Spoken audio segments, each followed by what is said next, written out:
In this video I will be going over a method that can help you decide on a build, and how to best optimize it. I linked the website in the description.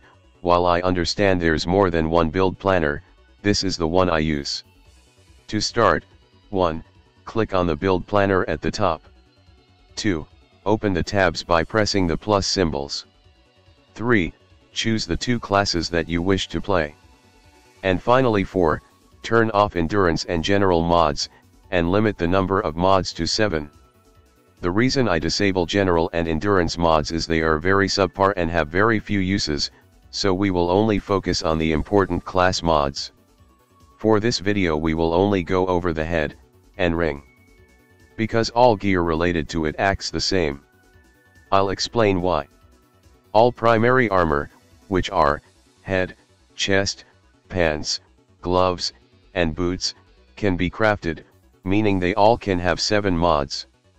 However, if you decide to wear the plate armor from Guzlok Keep, or something similar, you will only have a grand total of 6. If that's the case, skip later in the video where I go over offhand and jewelry. This will be in the description. But for this video, to keep things simple, we'll assume you have max enchanted armor. To note, currently the only max enchanted things besides primary armor are staves and clubs.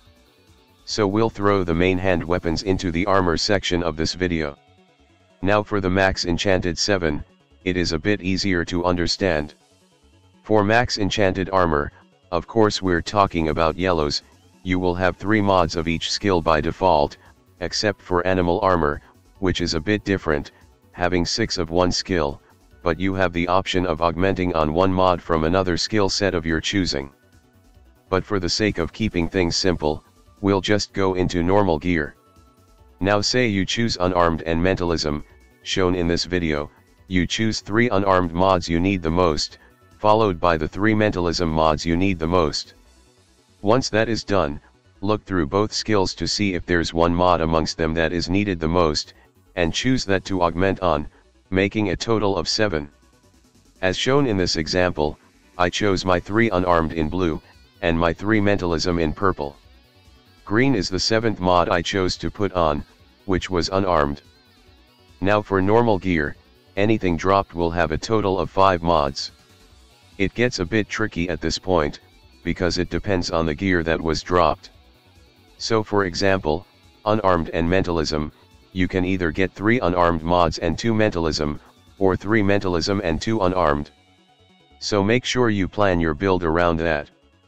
So for example, in this picture, let's say a yellow ring dropped, having 3 mentalism, as shown in blue, and 2 unarmed, as shown in purple. That leaves me with the option to augment one mod of my choosing. So in this example, as shown in green, I chose to add another unarmed mod, making for the total of 3 unarmed, and 3 mentalism. And that's pretty much it, but here's a bonus. For any cloth and leather gear you have augmented, you have the option to add 1 inventory slot to your pants and chest piece, with tailoring.